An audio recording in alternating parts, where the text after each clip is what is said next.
how's it going everyone, and welcome to episode 11 of Wrestless Radio. This is an episodic podcast diving headfirst into the wacky and wonderful world of professional wrestling. I'm your host and longtime wrestling fan, Julian, the underwhelming main event concilio.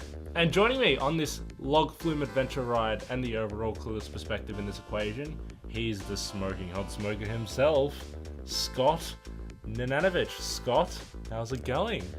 I'm doing pretty good. But Julian, before we get started today, I need to tell you a story. What would you like to tell me?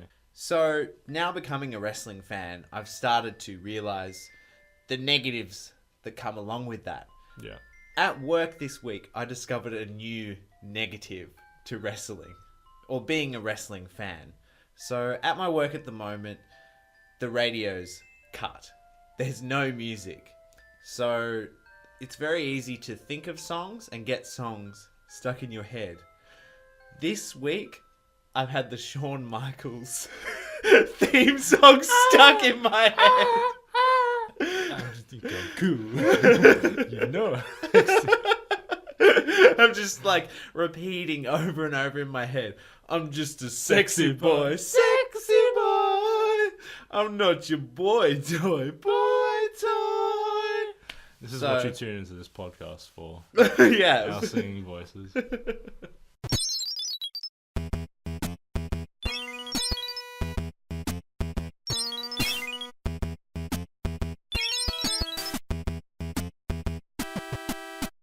Austin versus McMahon continues, and a lot has happened since the Raw after King of the Ring. As we know, Austin wins the title back from Kane.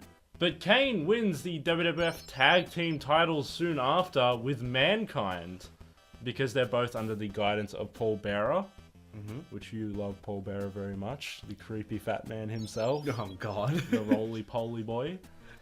Which brings us to fully loaded 1998. Vince McMahon puts Austin in a tag title match against the new champions with his tag team partner, The Undertaker, who is the #1 contender for the WWF Championship at SummerSlam. We're not going to watch the whole match, but here's the ending for your listening pleasure. The Undertaker's not reaching out! The Undertaker's not reaching for the tag! There it is! There he is! Was a tag made? Yes, it was! Yes, it was! Undertaker in! My God, look at him go! He's possessed! Hammered his brother! His own brother! Oh my God! There ain't no conspiracy! There ain't no conspiracy! Toe slam! Toe slam! Look out! Up he goes! Down he went! Oh no! Look out! The Undertaker! That's his brother! The Undertaker Tombstone King! Austin nails Mankind! No! Yes! Yes! Austin and Undertaker are the tag team champions of the WWF!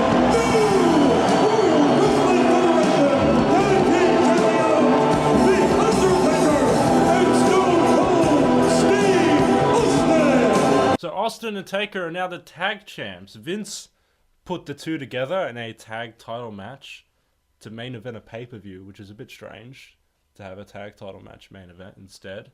I think they were kind of buying time until SummerSlam because they didn't want Austin and Taker having a main event match before then, so kind of just put this filler match together to further storyline. They've done this quite a few times in wrestling where you have two opponents, and in order to build tension, you forcibly make them the tag champs. I'm okay with it, except it kind of is a detriment to your tag division, because you're essentially making your tag division kind of look like chumps. Yeah, well, I mean, if anyone can just come in and win the tag team just to boost storyline, then... Yeah, because it's kind of like your two main eventers who shouldn't have chemistry with each other, because they're opponents. They come in, beat your top tag team, who should have all the chemistry in the world, right? Yeah. Who should be a great team. And then in this case, you've just got them, dropping the belts a few weeks later, and it's a mechanic to just build tension between two opponents. They've done it quite a few times in wrestling. I haven't done it recently, but yeah, I don't typically like it that much. We only just watched the ending of that match. Yeah. But it did seem pretty strange to see Steve Austin and Undertaker teaming up. Well, it was a forced sort of teaming because Vince put the two together. Because Vince has had problems with both of them. Vince has kind of aligned himself with Paul Bearer and his men, Mankind and Kane. And 3 weeks later, they lose the tag belts to Kane and Mankind again in a fatal 4-way tag match. The Undertaker takes a chokeslam by Kane and gets pinned by his brother. But immediately he gets to his feet after a 3 count, which plants the seeds for a new angle that Vince, Austin, and the commentators kept harping on. Are Kane and the Undertaker in cahoots? Are they in cahoots, Scott? Is there an alliance there? The former brothers. Why did the Undertaker take the pinfall after a chokeslam? Only a chokeslam, not a tombstone. And yes, it turns out there is alliance there. We found that out the next couple of weeks. We get confirmation on Roy's War, August 24, 1998. It's the final segment before SummerSlam. Steve Austin had attacked Kane during his Hell in a Cell match with Mankind. Yes, you heard correctly. Mankind was in another Hell in a Cell match just a couple months after King of the Ring. Fuck me. That man has a death And it was wish. on Raw. They gave it away for free on TV. And yes, these two were the tag champions a couple weeks prior. Why are they in a Hell in a Cell match? Car crash booking. Anyway, The Undertaker wanted to beat Austin's ass, and Vince McMahon wanted an answer from The Undertaker. Friend or foe? You see, Austin, I'm going to be right there in your face. I'm not going to jump you from behind. And you need not worry about my brother, because Kane has his own agenda at SummerSlam. I've been up front from the beginning. So Highway to Hell, SummerSlam 98, it's going to be you, me, and the World Wrestling Federation title.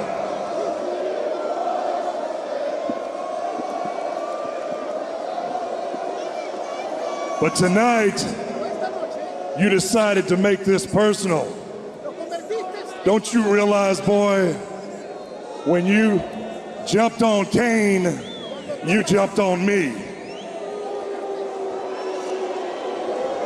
So what I would like for you to do, Stone Cold Steve Austin, is take a ride on the Highway to Hell tonight. Oh boy. There's the challenge. Yeah, and you know the Stone said don't back down for nothing. What'd I tell you guys? What'd I tell you? Here comes the boss.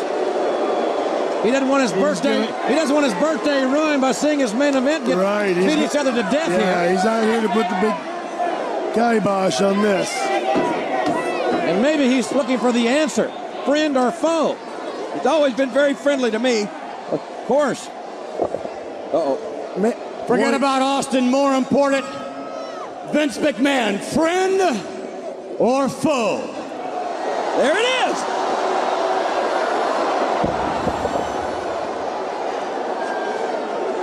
Pretty straightforward question.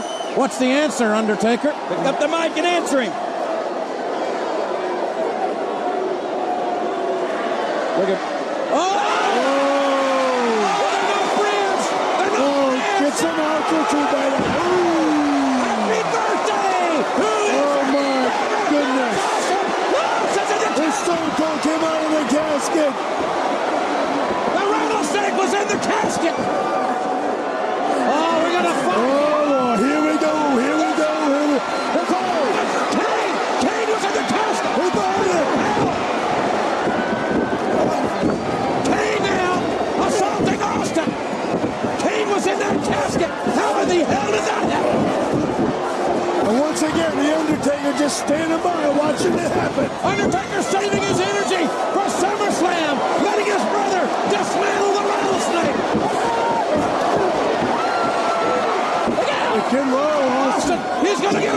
equalizer. There you go. He's going to get an equalizer. It's going to take a little more than that, I'm afraid. I don't think Austin can get it done Sunday on pay-per-view. How in the hell does one man, even a Steve Austin, turn back the challenge of these two monsters? Austin has got an equalizer, but he knows he can't beat The Undertaker and Kane. Oh my, what the hell is this about?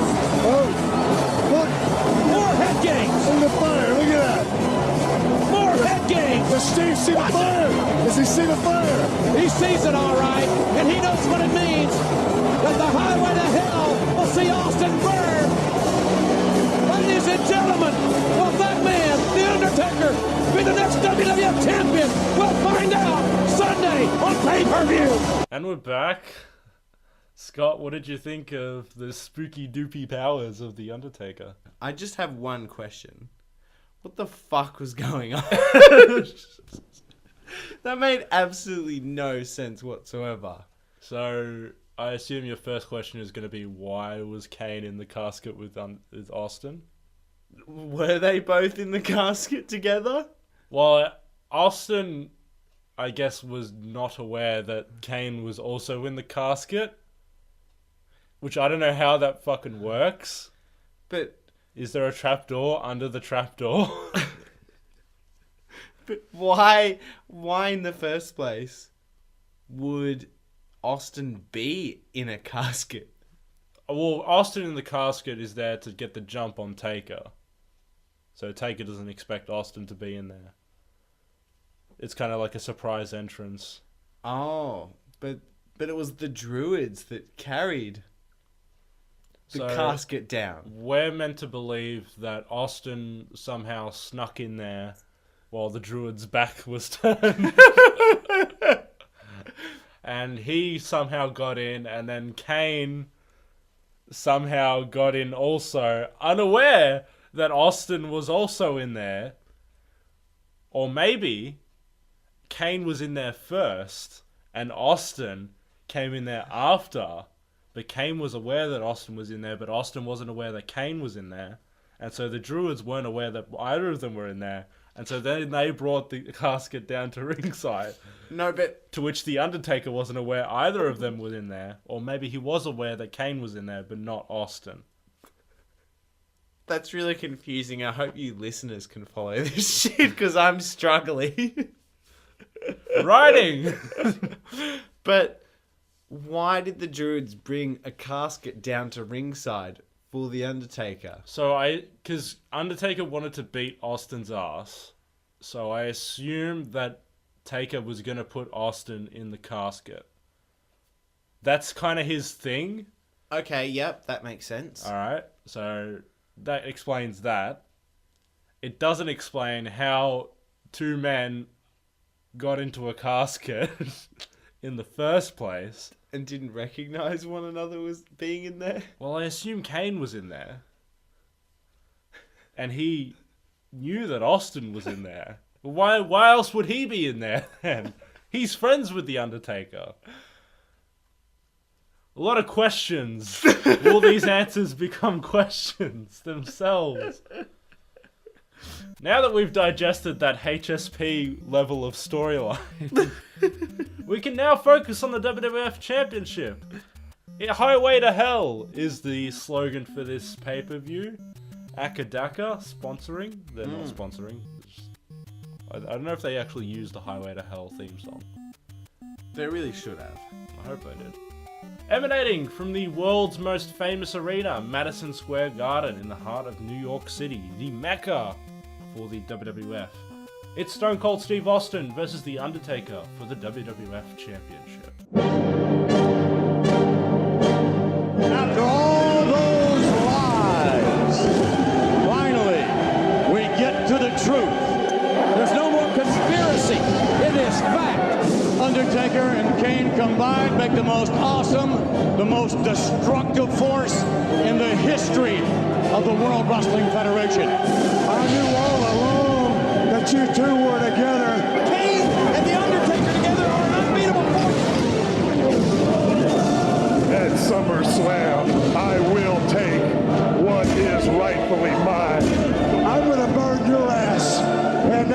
bottom line, because Stone Cold said so. How in the hell does one man, even a Steve Austin, turn back the talents of these two monsters? Before this night ends, you will come face to face with your destiny. With Kane at your side, you will be the World Wrestling Federation champion once again at SummerSlam. Pope Undertaker coming down to the ring.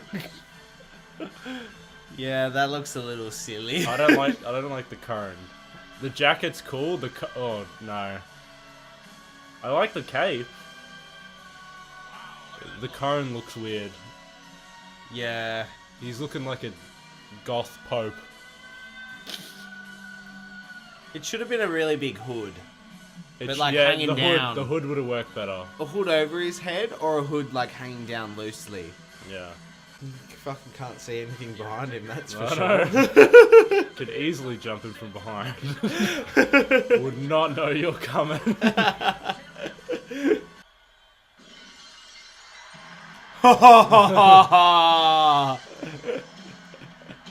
That was fucking cool. Yeah. Oh, the fucking rage in Yeah. his eyes. Just give him the finger. Yeah. I like how the guys in the entranceway have to clean up the glass now. We've got brooms. Oh, yeah. So, Action Pac-Man, you gotta be taking notes. Oh, that's right. There's not really much going on. That's where it really is. No. Suplex. Oh, yeah, nice. It's like a thing of WWE. Where, like, the main events aren't actually that good. Yeah. They're still cleaning the glass in the aisle. Really? Yeah. They turned the lights off so you couldn't see them. It's a demon seed. No, come back. Something needs to happen. So good There's a WWE. Stone Cold sex sign now. Oh, what? Whoa. As if anyone doesn't like Stone Cold. I know. The crowd brawling in Madison Square Garden. He's just fucking walking forwards and Steve Austin is hitting him on the neck. Yeah. That's what it feels like. Come on, it's the main event of fucking SummerSlam. You're in Madison Square Garden. Fucking do something.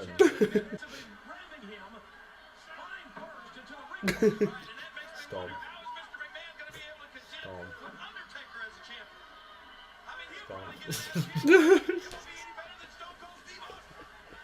Hit the ref! Get a chair! This could be like a fucking drinking game. Every time they stomp, you have to take a sip. Punch. Punch. Undertaker is moving in slow motion. Jesus Christ. He's just fucking dead, man. I know, but fuck! Move a little faster. Wouldn't it be more impressive? Like this big fucking 6-footer could move around the ring like a fucking cruiserweight?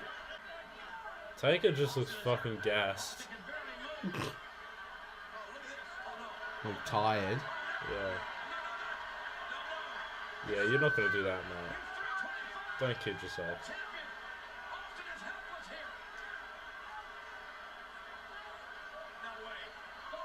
Oh, he's actually gonna do it. Oh my god! It didn't break.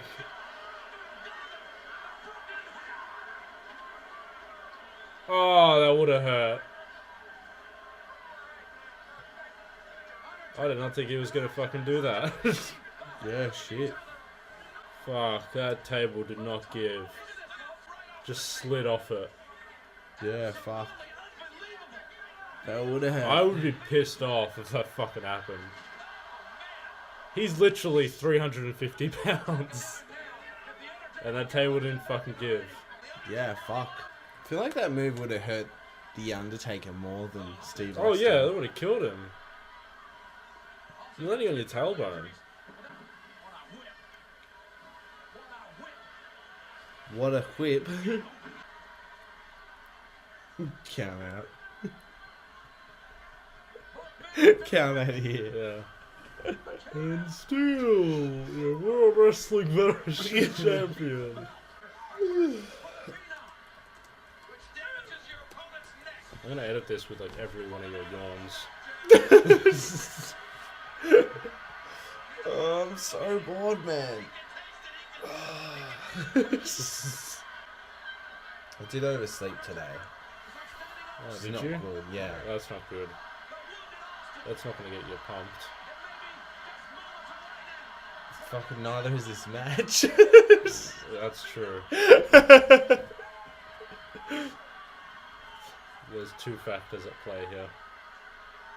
There was like been a couple of good spots. There's been a couple of good spots. That's a good one. No, that was shit. Really? You got on the rope and it was a letdown. Why is he counting so slow?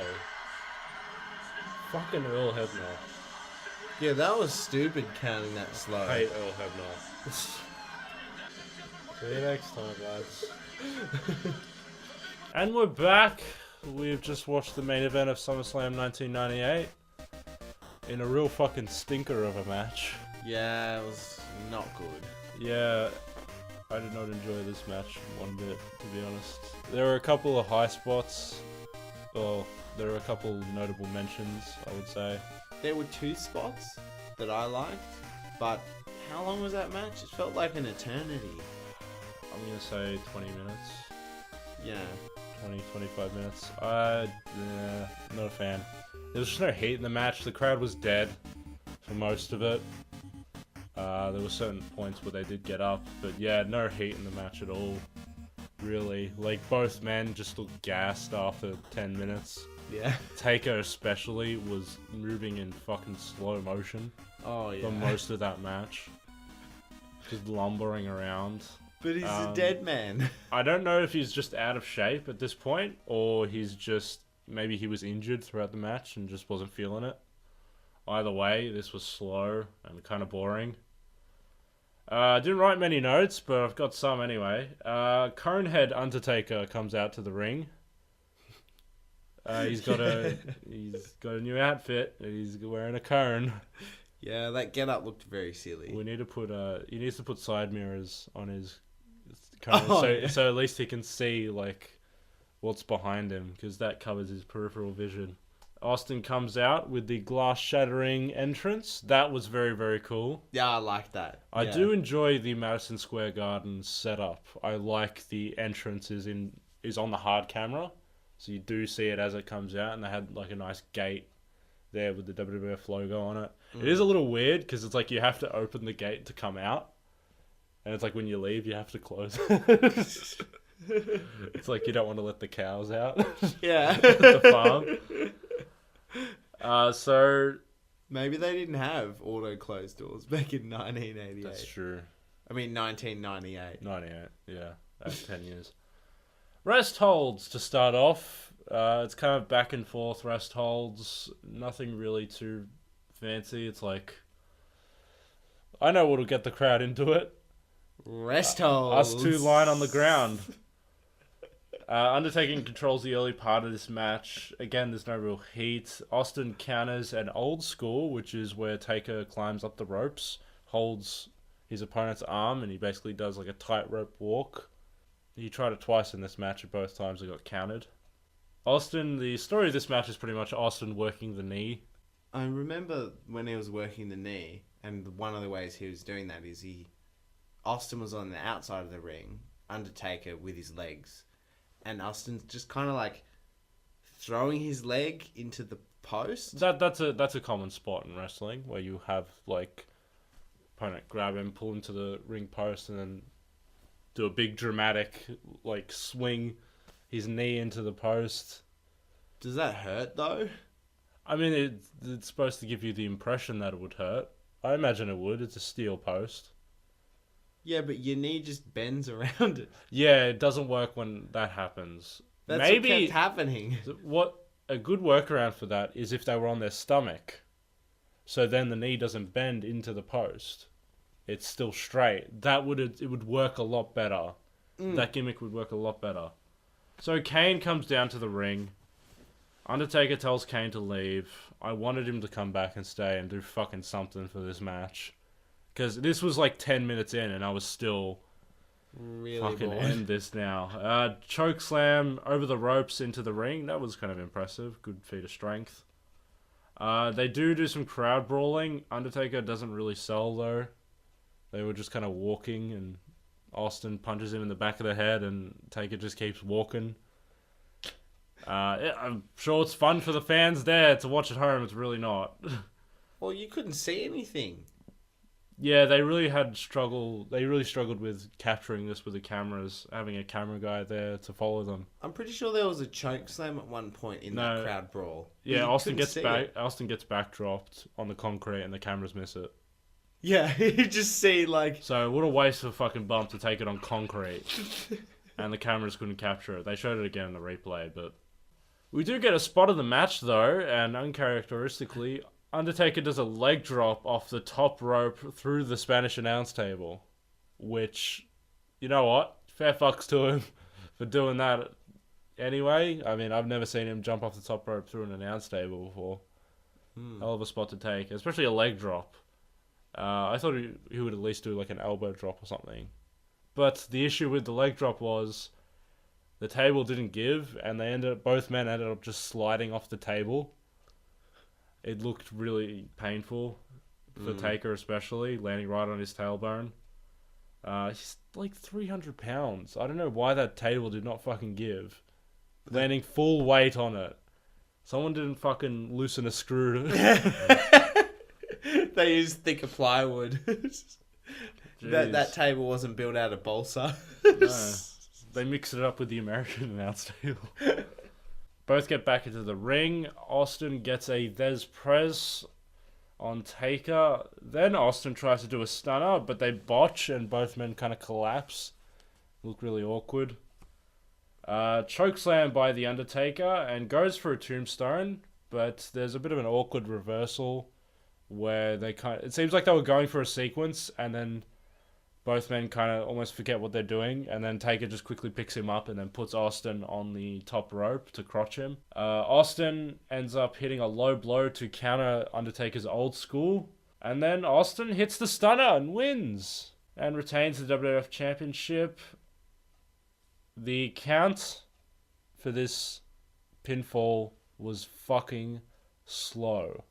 It was like 1, 2, 3. Now, you only do that if the ref has been knocked out or if he's taken some sort of bump during the match. He's a bit woozy and he's a bit groggy. He'll do the slow count. Earl fucking Hebner, who's the referee, nothing has happened. He just does this. I don't know why Earl Hebner continuously does this in matches where he'll count the 3 as slow as fucking possible. Maybe he just does it so that... Because he's worried about accidentally doing a 3 count. Yeah. So you know how when they do 1, 2, and then they jump out? If he does it at this speed all the time, I suppose. they'll be able to kick out really easily. But I also think Earl Hebner is a shit referee. Well, yeah, he was just kind of wandering around, not doing anything. Yeah, you made mention that he wasn't selling any of the moves that were happening. He was just kind of watching blankly with a stare. I mean, the ref is designed to just kind of blend into the background. He's not meant to kind of draw your attention. He's just kind of there to count the three, and enforce the rules really. But yeah, he just kind of stood there for most of the match and took it all in. Undertaker hands the championship to Austin as, like, I guess, a show of respect. It looked like he was going to hit him with it. It did look like he was going to hit him with it. He was contemplating it, and then he just hands the title to Austin, and that's that. Then Kane comes back out. They stand in the entranceway and stare at Austin as he raises the championship. Crowd goes wild. and pay-per-view feed cuts there. So, that was a match. Yeah.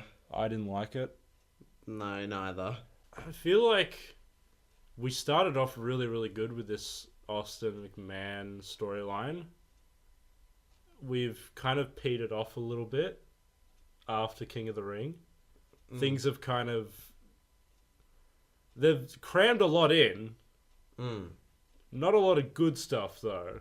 They've just kind of crammed it in for the sake of cramming it in. Jam it fucking in there. It seems so forced now.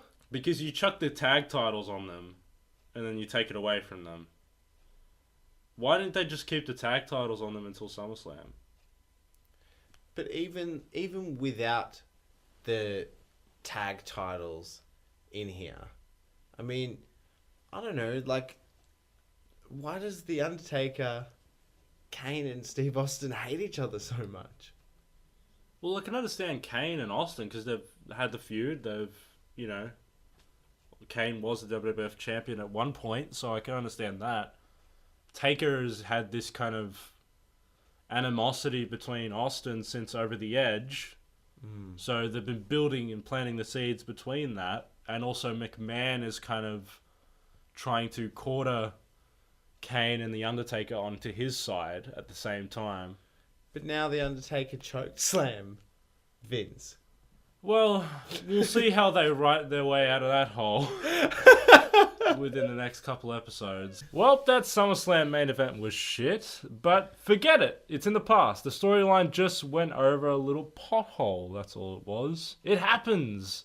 You know, they produce hundreds of hours of programming a year. They can't get it right all the time.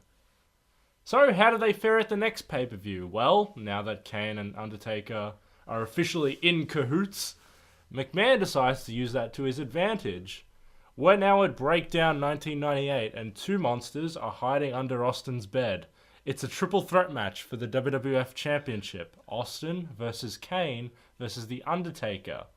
And here's the finish for your listening pleasure. Can you imagine the exhaustion that Austin must be experiencing? That son of a gun will never Here we go. Oh, God. All you guys have got to do is coexist for 10 seconds. Hell, double choke slam.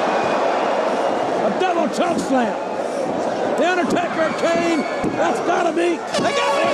Austin has lost the title. Austin has lost the title. But who's the champion? Winner of this bout and new World Wrestling Federation champion. Who is the champion? Austin has lost the title, but who is the champion? They didn't say it, but here comes Mr. McMahon. Is it The Undertaker or is it Kane? Bring me the belt! Give me the belt! McMahon is screaming. McMahon wants the belt. Vince McMahon has the WWF title. Is The Undertaker or is it Kane the champion? Stone Cold Steve Austin has lost the WWF title. This is what it's about, right here. Oh, Austin nailed Briscoe. McMahon is running. Vince McMahon has the WWF title belt. What's it? Our camera's following Stone Cold Steve Austin. Son of a bitch. Huh? You see this? You don't have it anymore! You don't have it anymore! It's mine! It's mine! Good God.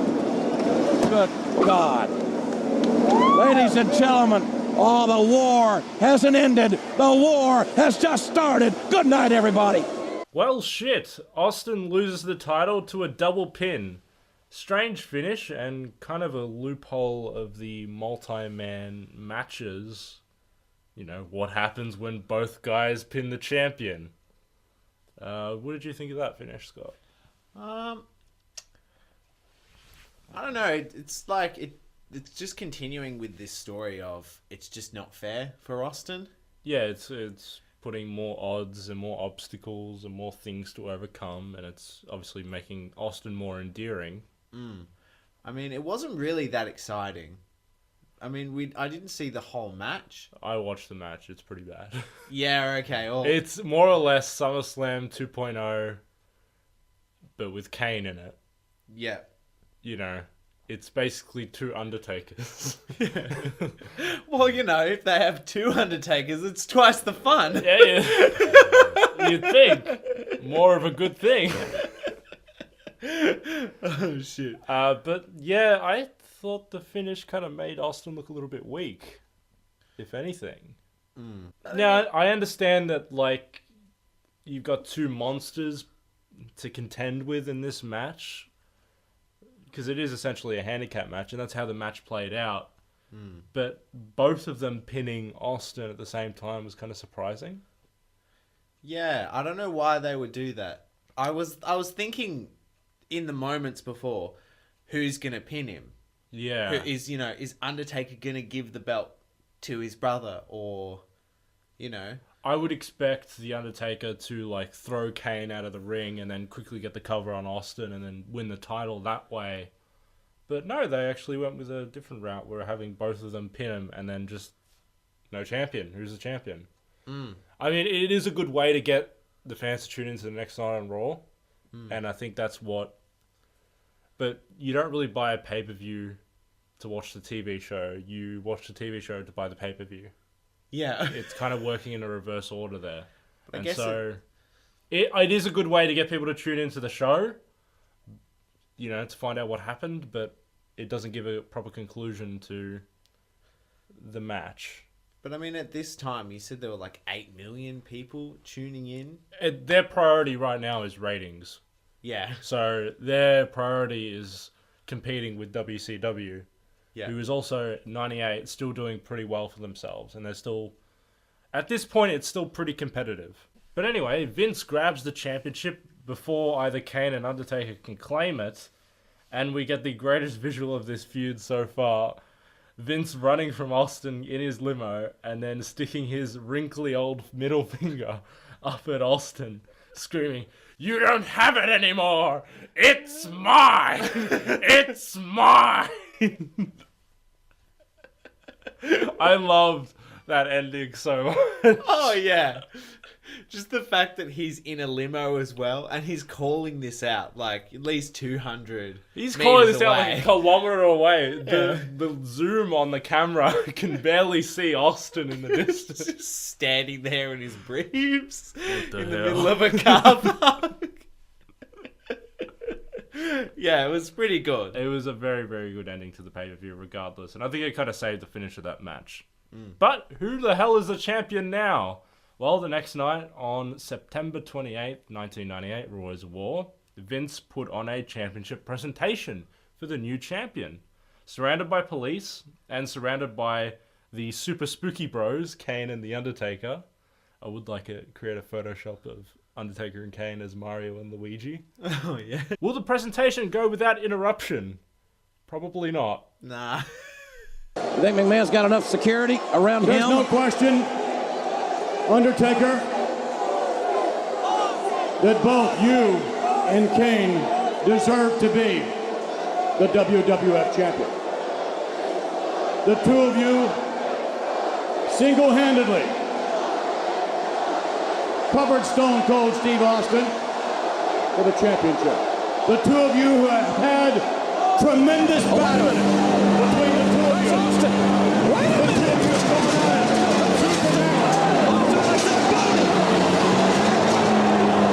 The two of you have gone at it. The two of you.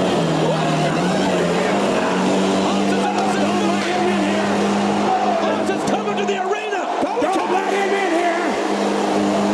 Austin's taking on the weapon! Austin's running to the house! Yeah!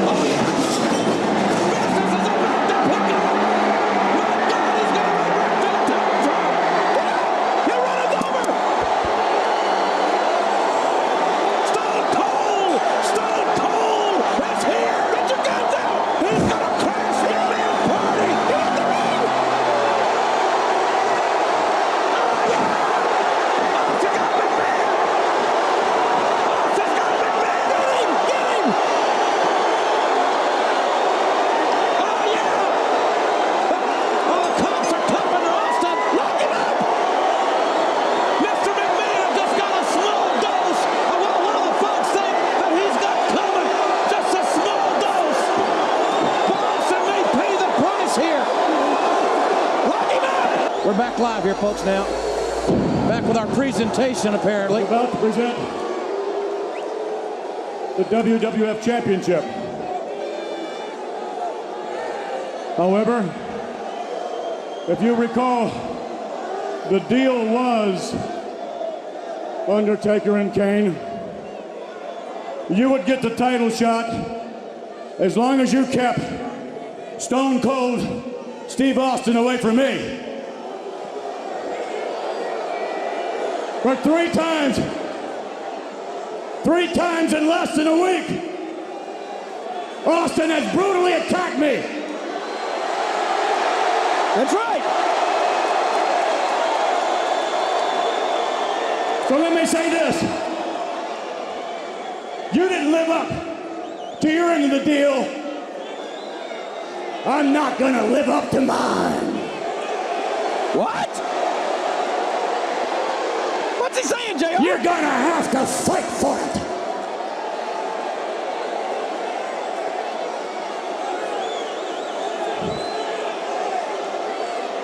On the next pay-per-view, October 18, you two are gonna battle it out for the WWF Championship. That's a Judgment Day in 3 weeks. Whether you like it or not. And by the way, since you can't seem to keep Stone Cold out of your business and mine, good. I'm gonna put him in it. Austin is gonna be the guest referee. Oh my God in heaven. What? Austin to referee Kane and The Undertaker And at Stone Judgment Cold. Day. Austin, I just hope that somewhere your cellmate is telling you all of this right about now. Because I'm gonna be there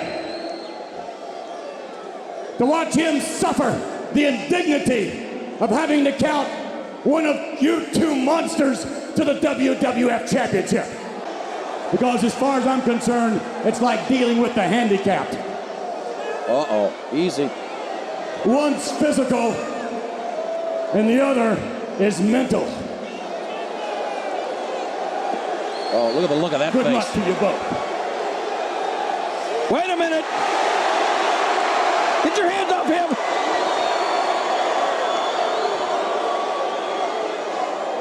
You need to watch your ass. Because the next time you get out of line with either one of us, you're gonna be the one handicapped. And that I will promise. Mr. McMahon has been warned.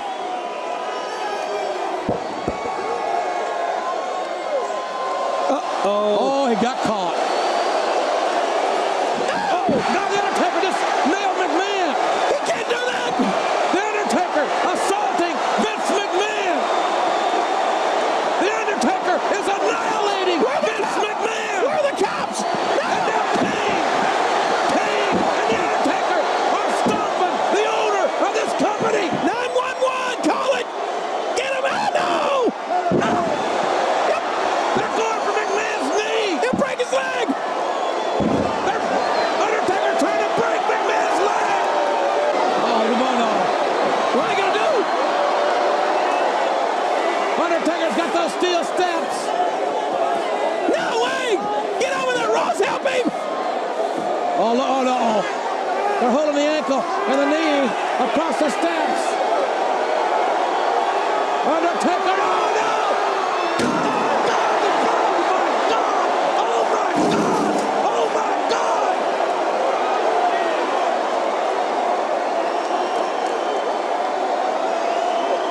Vince McMahon's leg's gotta be shattered now! Don't move it! Don't move it! McMahon writhing in pain! At the hands of the two men that will meet for the WWF title in 3 weeks in the Rosemont Horizon at Judgment Day! And we're back. Austin rides into town on his trusty steed, a fucking Zamboni. Austin commandeers a vehicle used for resurfacing ice rinks. Get it? Because he's stone cold. Yeah, it's pretty Yeah. cool. Amazing segment overall. One of the most iconic segments in wrestling history, I would say. Austin gets his hands on McMahon, which hasn't happened in a little while. So it's nice to see Austin get a little bit back for Vince for putting him in all those scenarios. But he does get arrested for his efforts. Scott, what did you think of that segment? It was amazing. Yeah. Yeah. Oh, when you just see him crashing through on the Zamboni, it's just like a fucking ram going through the backstage. Literally like a rhino, just fucking stampeding through. Just crashes straight through the like chain link gate. Yeah. Like, it just breaks open, smashes over some lights straight into the ring, and just everyone starts freaking out. Yeah. He even moves the ring when he rams into it. Yeah. Oh man, that was amazing. And then Austin jumping on top and clotheslining Vince, jumping over the cops. which Oh, was great. yeah. Leapfrog the cops and to get to Vince. Well, the Zamboni is almost like the same size as the ring ropes. Yeah. So it was a pretty good choice. It was a very good choice of vehicle. Fun fact, while Austin was driving into the arena, he ran over cables that cut the live audio from the show. So people watching at home didn't actually hear what was happening. They could still see it. There was no sound though. He ran over cables and he cut the live audio for it. Oh, shit. They did get it restored though, pretty quickly. So we come back from commercial break and we get a replay of what just happened. Now Vince is back in the ring with Kane and The Undertaker and he tells them to basically go fuck themselves. And they'll have to face each other at the next pay-per-view, Judgment Day, with Steve Austin as the special guest referee. What do you think of Taker and Kane going one more time? I mean, I feel like it's bogging down this storyline. I'm kind of over the relationship between Kane and The Undertaker. It's really... It's like they hate each other. Now they're friends, and now they have to verse each other, and they both took out Austin. It's just a bit... It's bogging it down. I agree. It's really slowing this pace down. Well, they're It's both... like the stuff with Austin and McMahon is fantastic. I haven't had any complaints about it. But it's just like, these matches that we're having to watch, they're not good. Well, I mean, Kane and The Undertaker are two very big men. They are very slow. It makes sense that they'd slow down the storyline. It's a wonderful parallel. But, God, I don't know why they kept going with this feud. I mean, this has been going since, what, King of the Ring? I mean, Jesus. Put a fucking kibosh on this, lads. It's done. Finish it off. There's like 3 pay-per-views in a row. Vince gets a little sassy with them, though, calling them handicapped. Yeah, that A little was bit mean. I A guess little bit. times are a bit different. Not Cool. except you would not see that shit. Called Kane physically handicapped. Called Undertaker mentally handicapped. Well, that segment is the reason why at the start of the episode, or like at the start of the stream, it says some offensive things may have been said in this video that do not reflect WWE's corporate views. That's why this show is rated TVMA. Yeah. Yeah, so... I mean, like, that's probably the most tamest of insults that they've done. They've done a lot worse. Yeah. Yeah. Probably not great. Well, it isn't great, but yeah, they've done a lot worse, actually. Yeah. So, I don't know if we'll see any more shit. Oh. But we'll see. Just think of that, the little kid in a fucking wheelchair at home. Yeah. Like, I think crap. It's rough. their mentality on that is Vince gets his comeuppance straight away, where they both beat the shit out of him and break his ankle. Yeah. Which okay, that is a good sort of resolution for it, but maybe just don't do it in the first place. I mean, there's other ways to get heat. Call them idiots. I know. Call them failures. You could call them anything, really. Just fucking call them cunts. I don't care. Like, just bleep it. I don't know. Yeah. Anything. Like, you don't have to fucking go there. Yeah. So Vince flips them the bird while their backs are turned, but of course they catch him And then they beat the shit out of him. Man, I loved that. That was so funny. Yeah, this is Just amazing. like when Undertaker turns around and then Vince just has this oh shit look on his face. Because you likened it to how a kid would do it in like primary school or high school. Yeah, when the teacher turns away. Yeah. You'd like fucking give him up yours, or you flip him the bird or whatever. You know. It almost shows the immaturity of Vince as well, his character. So they put his ankle on the steel steps and drop the other set of steel steps on his ankle. And I think the perfect thing with this was Vince's selling. Because Vince, one of the most underrated attributes that he has is his selling. He is very, very good at facial expressions and being very, very emotive. He was rolling around in absolute agony. He was selling it so well. Even when he was in like the hold from the Undertaker on top of the ring, like he's writhing around, like kind of contorting his fingers. Yeah, Taker had him in a knee bar, and he was just excruciating agony, written all over his face. And you know, Vince, you know, people give him credit for his mic skills and give him credit for his business sense. But fuck me, that guy is willing to take a beating and is willing to make himself look shit. And you weak, know, yeah, make himself look embarrassed, or you know, in these comedic segments where he looks silly or he looks basically getting embarrassed every week, and he's okay with it because I don't know, he's just the owner of the company and he's just doing what's best for the company. So fair fucks to him. So now we're at October 5th, the very next week on Raw is War. Vince is in a hospital bed, which by the looks of things they actually filmed in a legit hospital. As opposed to what they usually do with random segments, they'll just film it in a room, just in the arena, and you can tell it's not a legitimate room. It's just a fake set. Yeah. Now, there's 2 segments on this show, but I wanted to show the first segment with Vince in the hospital because we get a little cameo by an old friend who comes to cheer up Papa Vince. And I think now, ladies and gentlemen, we're about to go to Mr. McMahon's room. We have a visitor. A really big fella wants to come see you. I don't want any visitors. Just my family, I told you. Just my immediate family. I don't want any visitors. He's really big, and he's threatening the staff. He threatened one of the orderlies. I don't want any damn visitors! I don't want any visitors! Turn that frown upside down. Vince, it's me. How did you find me? I saw what happened. I felt really bad, so I brought you some presents. Take a hold of these. Aren't they colorful? And some candy. I know that you like the sweet stuff. Vinny's got a sweet tooth. Come on, open them up. This is great. This is great. Oh, that's funny. You know I'm in a lot of pain. I know you're in a lot of pain. That's why I brought you these. Those things are delicious. And I'll tell you what, I brought another guest here who really wants to see you bad. Look at... You brought what? I brought another guest for you. Someone who really wants to see you bad. What? You brought him. No. It's not a him, it's a she. It's a she.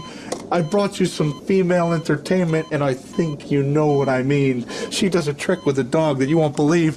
Vince McMahon, say hello to your ball. Hey, Vinny, how you doing? I came to make you feel better, Vinny. I sure did. Here's a rainbow for you so that you know that there are brighter days ahead. And I'm here to spread nothing but smiles, so I have this wonderful sticker for you.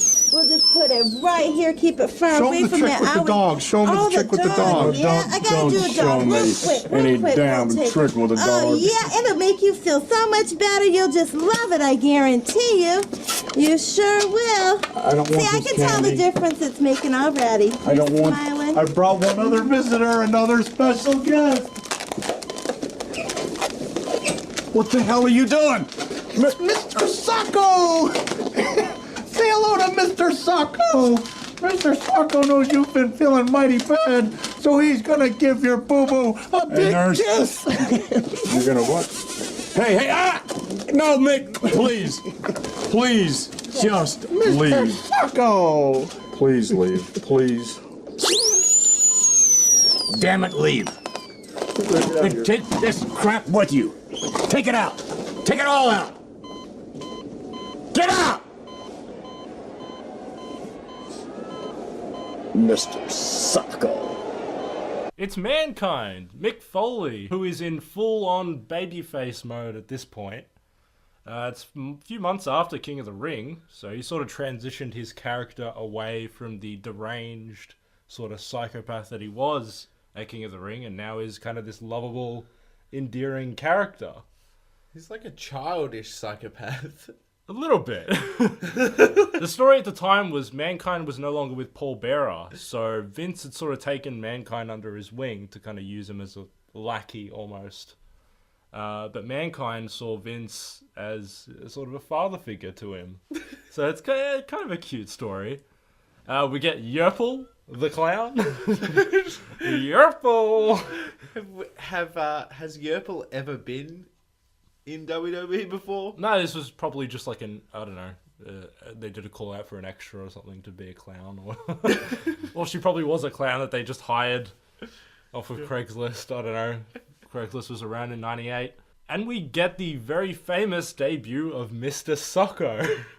Oh, yeah? So Mr. Socko was basically an addition to Mankind's comedic character. It would also be an addition to his finishing move, the Mandible Claw. He would basically pull the sock out of his pants, put it on his hand, and stick the hand down his opponent's throat. Oh! Yeah, Mr. Socko. It's kind of cool to see Mankind transition away from putting his body at risk and actually getting himself over without hurting himself. Yeah. Which I thought I wanted to show this because I thought it was kind of a cool segment. And maybe we're ready now for that interview. Oh, he's still in a lot of pain. Is that the head nurse? Vince, can you hear us? How long does it take this thing? Just a couple more seconds. We're on ignore. We'll stop.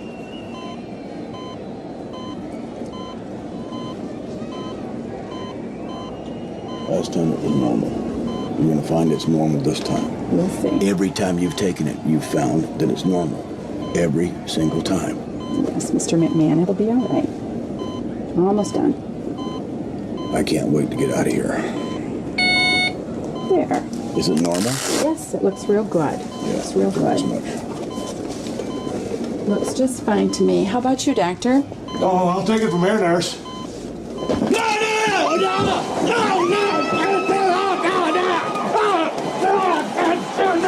Get him out, Nicholas! Get him out!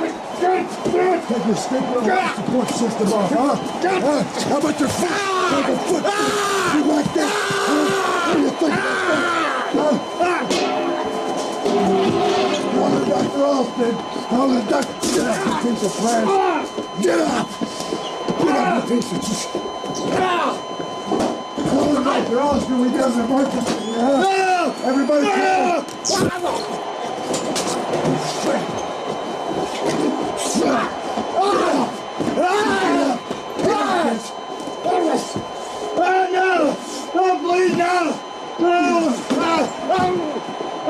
I've always known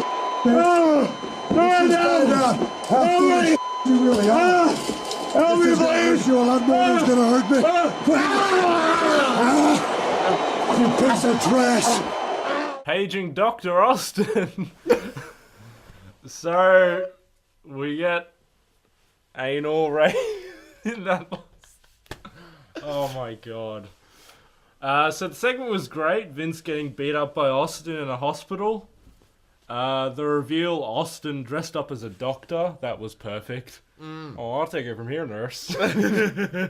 Vince getting hit with the bedpan, using the defibrillator on him. But we get a bit of a dark turn at the end. Austin grabs the IV drip and bends Vince over the bed, shoves the IV drip up Vince's rectum. Well, you can guess that it's going there. It's heavily implied that it's going there. Yeah, fuck. Jesus Christ. Now, the camera cuts before he does it, but that segment went from, haha, this is really fun and great, to Jesus Christ. Yeah. Now, WWE, with their typical rose-tinted blinders on, will always bring up this segment of how hilarious it was, and, you know, seeing Austin hit Vince with a bedpan, you know, hilarious, but they always cut the last bit out. Yeah. They always leave the last one out, and I find that fucking funny, because they should be ashamed of it. Yeah, it's pretty bad. That's pretty bad. And this was meant to be played up as comedy. Yeah. Anal rape? What? That's the punchline. Jesus. Just to put things into perspective, they were a publicly traded company 1 year after this. Oh, God. My God. Yeah. Well, anyway, if you leave that out of the ending, this is an entertaining segment. But fucking hell, 1998.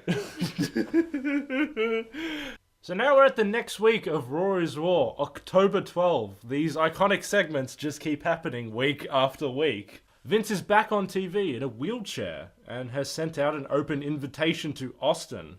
So Austin arrives the only way he knows how, the hard way.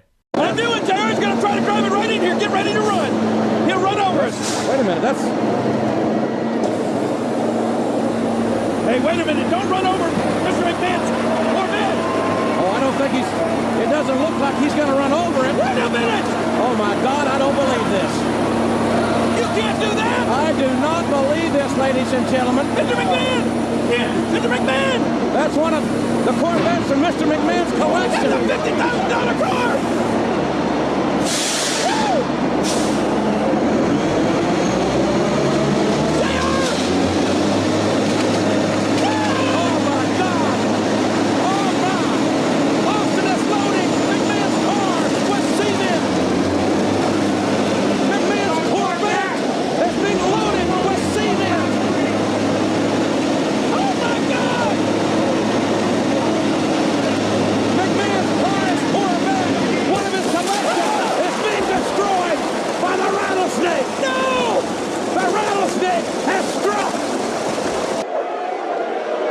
I think of all I've been through these last 2 weeks, and I admit, my life has been a living hell. I admit. Listen to these moronic New York fans. What's the matter with you people? They're wishing Mr. McMahon condolences in their own unique way. I don't know how good your hearing is, but you got about 15,000 people calling you an asshole.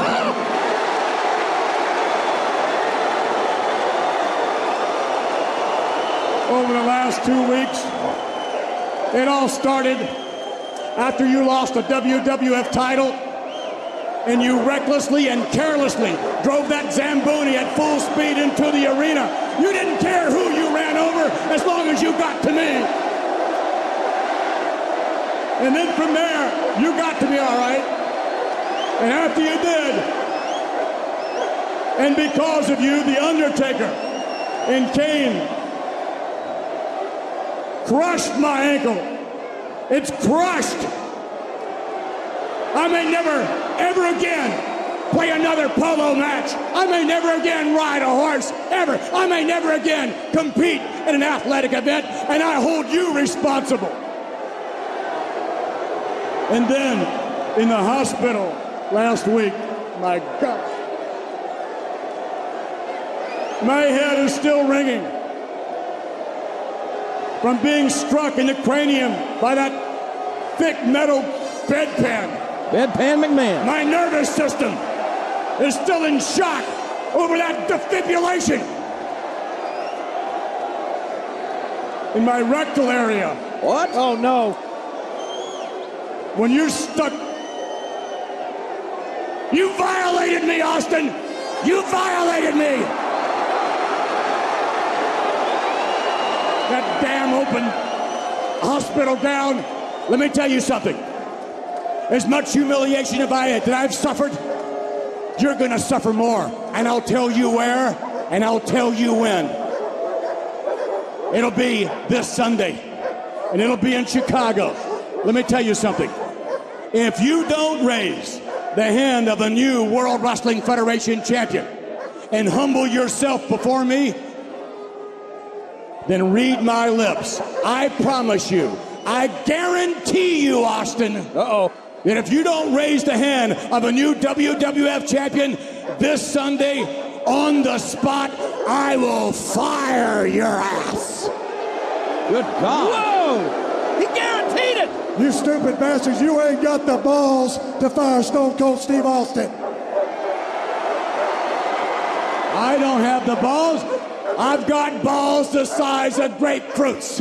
And this Sunday, you're going to be picking the seeds out of your teeth because, Austin, you will be humbled. I guarantee it, one way or the other. The easy way, you raise the hand of a champion. The hard way, I guarantee I will fire your ass this Sunday. Hit the music. He means it, JR! He guarantees it! What's it do? So, Scott, did you get the little motif of Austin in the Zamboni and now Austin in the cement trunk? Stone. Yeah, except they did it the wrong way around. They did cold first and then stone. Yeah, you're mixing up the elements there, guys. I actually didn't get that with the concrete mixer till you just mentioned that. Yeah, I don't know if that's what they were going for.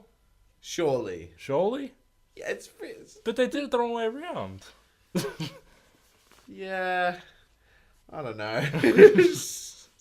Stone Cold strikes again, dumping cement in Vince's Corvette. Another iconic moment in this feud. Really entertaining. Big budget stunt here. Oh, yeah. Dumping fucking cement in a Corvette. I love that would have set him back, you know. Well, they said the car cost like 50 grand, so I'd say at least 100 grand, including the cement truck and all the cement in it. So yeah, big budget stunt there. But they're getting money, so yeah, they're raking in money to be able to do it. I love the name of his Stone Cold Construction. Yes. Kind of reminds me of the name of our podcast servers, Julian and Scott Productions. The best way to a consumer's heart is naming your business after yourself. Yeah. So this is a pretty entertaining segment. I was pretty happy with it. Yeah, I thought it was pretty good. Yeah, we get Austin walking down to the ring, cutting a promo. He basically says that he will not raise the hand of the winner on Sunday, Judgment Day. Not sure what he's thinking there. He kind of has to. The match has got to end, mate. I mean, you can count out the match and then leave, I guess. So he doesn't want anyone to be champion? No. Like, count the pinfall. Yeah. And then leave. Oh, just choose not to raise the hand. Yeah, why does the ref have to raise the hand? I mean, that's more of just kind of a metaphorical thing. Yeah, like, who cares? Yeah, you can just count the pinfall and leave. Yeah, but in matches that we've watched, when the ref's been knocked out, yeah, someone else does the count out. They don't raise the hand. Exactly. They just announce, like, I don't know. I don't feel like it's that big of a deal that Steve's like, I don't want to raise his hand. So Vince comes out and with a canine unit. That was pretty funny. And a masked individual. So you wouldn't know who this person is, and we might get a reveal later on.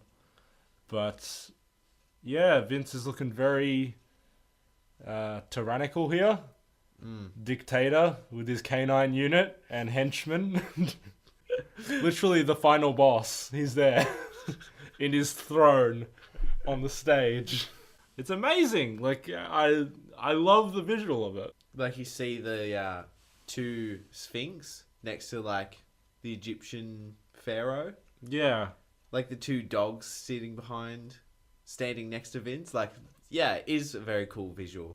So Vince basically makes the threat that if Austin doesn't raise the hand of the victor, he will fire his ass live on pay-per-view. Which, that's, being fired live on television. Could be pretty embarrassing, but this is wrestling, so everything happens live on television anyway. Yeah, but I mean, this feud's been going on for a while. Yeah.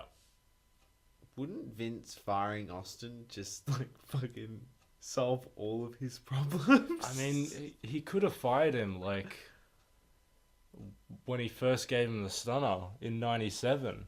Yeah. He could have just avoided all of this. assaulting your boss is a pretty reasonable excuse to fire someone. Yeah. I mean, they've got a board of directors. They've got other executives a part of this company.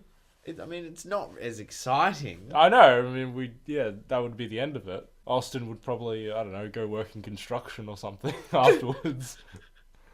Maybe make a little bit of a business for himself. Who knows? But we wouldn't have this storyline. So if Vince wasn't going to fire him, I guess his reasoning for keeping him is he makes a lot of money for him. I mean, merchandise sales were through the roof with Austin. Yeah. Pay-per-view buys were through the roof with Austin in the main event. Television ratings were through the roof because Austin was on screen. I mean, there's a lot of reasons to keep Austin around because of monetary value. Yeah. And money talks at the end of the day. So I would say that's the reasoning as to why Austin hasn't been fired yet. Is that he makes a lot of fucking money for Vince. Yeah. But overall, what do you think? Yeah, it was cool. I like how we're seeing even more desperation. I think we're getting a version of Vince where he's starting to lose it. We're starting to get little cracks in the mental state of him. Because even when he's cutting that promo, you can just see he's just not quite there, and you're starting to get that bit of a fucking edge to him. Austin is breaking. He is breaking this man. Yeah. Week after week, he has been tormenting him. And slowly, Vince is losing his mind. Oh, man. I did love it when he's like, Vince is going on about how his life is now a living hell. Yeah.